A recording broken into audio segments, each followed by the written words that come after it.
El voto cristiano. El cristiano genuino, que con humildad de corazón desea honrar a Dios con todo su ser, eso incluye por supuesto su voto como ciudadano, no marcará su preferencia en la papeleta sin antes reflexionar profundamente si su elección presidencial está o no agradando a Dios. No existe una vida paralela a la vida de un cristiano.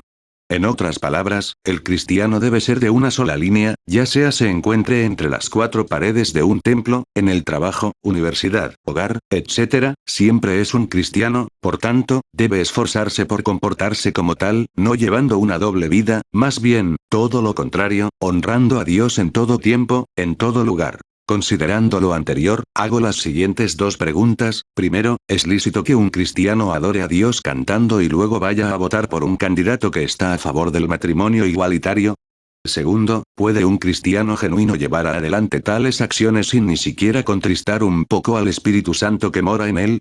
Más aún, hay cristianos que no solo votan por este tipo de candidatos, sino que lo promueven y hasta cierto punto, parecieran mostrarse orgullosos de tal proceder.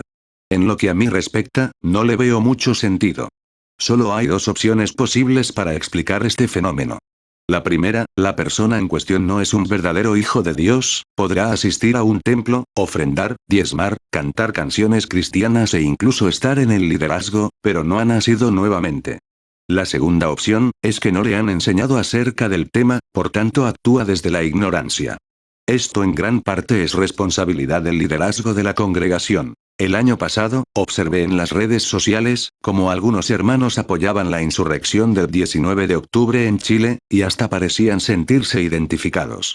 ¿Cómo se explica que un cristiano que dice amar a Dios, celebra el mal llamado estallido social?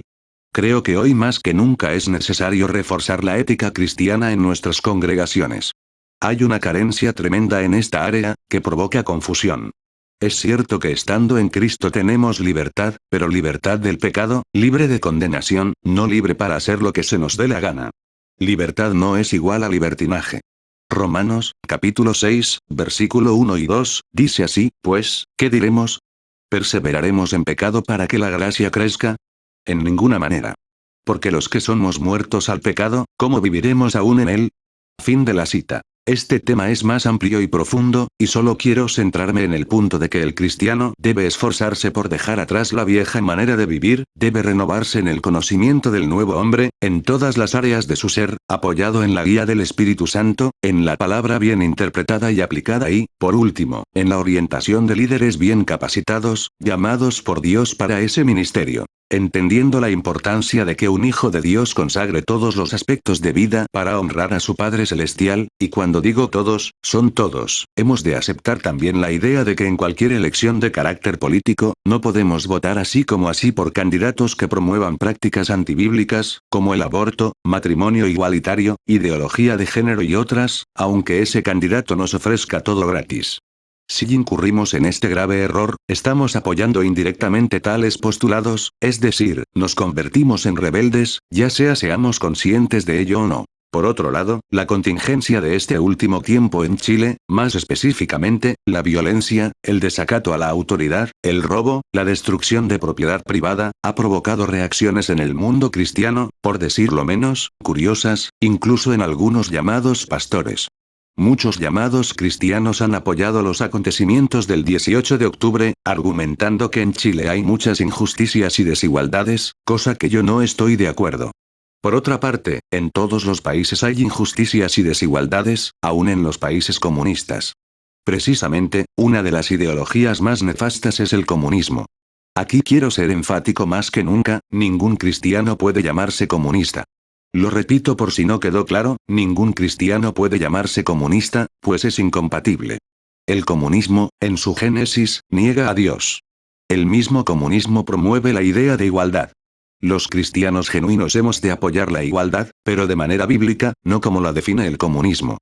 Por ejemplo, si una persona se esfuerza, se levanta todos los días a las 6 de la mañana para trabajar en su emprendimiento, y después de un tiempo le comienza a ir bastante bien, cosa que trae buenos dividendos que le permiten renovar su automóvil y comprar una casa en un barrio más acomodado. Pregunta, ¿es injusto que esa persona tenga más que el flojo que nunca estudió ni ahorró ni se esforzó como corresponde? Por supuesto que sería injusto tratar de, entre comillas, igualar a la fuerza las condiciones de ambas personas, pues una se esforzó mientras que la otra no. Si aún tienen dudas, lean la parábola de los talentos, que si bien el contexto de dicha parábola es el reino de Dios, de la misma parábola se puede sin problemas extraer el principio que justifique el emprendimiento personal como algo que agrada a Dios, más que la idea pervertida del comunismo de que todos seamos iguales a la fuerza. Otro punto importante que deseo resaltar es el siguiente: cuando hay injusticias, el cristiano genuino por ningún motivo saldrá a la calle a quemar y a tirar piedras a todo lo que se le pase por delante. Pregunta: ¿no debe más bien un cristiano encomendarse a Dios y hacer el bien? ¿No debe un cristiano más bien confiar en las promesas de Dios? ¿No nos exhorta la palabra a someternos a las autoridades? ¿No nos exhorta la palabra a someternos a orar por las autoridades? Y más específicamente, ¿realmente las cosas estaban tan mal en Chile como para llevar adelante una insurrección de tales magnitudes? Supongamos por un momento que verdaderamente Chile es un infierno de la desigualdad y que en este país es imposible vivir dignamente. Considerando ese escenario hipotético, ¿sería lícito para que los cristianos saliéramos enfurecidos a las calles a quemarlo todo y a tirar piedras a los carabineros? Por supuesto que no. En resumen, un verdadero hijo de Dios nunca apoyaría este tipo de, entre comillas, revoluciones, que tanto daño le hacen a la sociedad. Tampoco apoyaría a candidatos que se mostraron a favor de la insurrección del 18 de octubre en Chile, como el candidato Gabriel Boric. Seré más directo: bajo ninguna circunstancia un cristiano está justificado para dar su voto a este candidato de extrema izquierda llamado Gabriel Boric. Lamentablemente, en muchas congregaciones no hablan de estos temas. Argumentan que su, entre comillas, visión, no se los permite. Por cierto, respecto a las visiones de las distintas congregaciones hay mucha tela que cortar, pero será mejor en otra ocasión.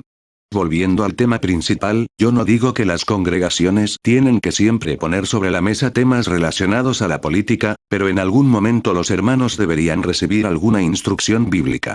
Creo que es de vital importancia.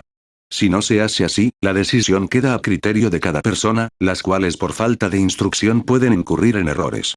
Hagamos un esfuerzo por evitar estos escenarios nefastos. Aquí hay que recalcar lo siguiente, y ya lo había dicho en un principio: el cristiano no debe vivir una doble vida.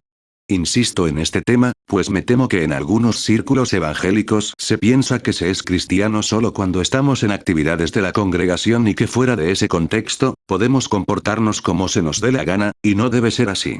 Nunca debe ser así. El cristiano que anhela agradar a Dios con todos sus actos, se esforzará por honrar al Padre no solo en el templo, sino que en su hogar, trabajo, universidad, etc. procurará que sus pensamientos e intenciones del corazón sean limpias, y, por supuesto, en otro tipo de actividades, como cuando va a votar para elegir el próximo presidente de Chile, se mostrará a favor de un candidato que no vaya en contra de la ética cristiana.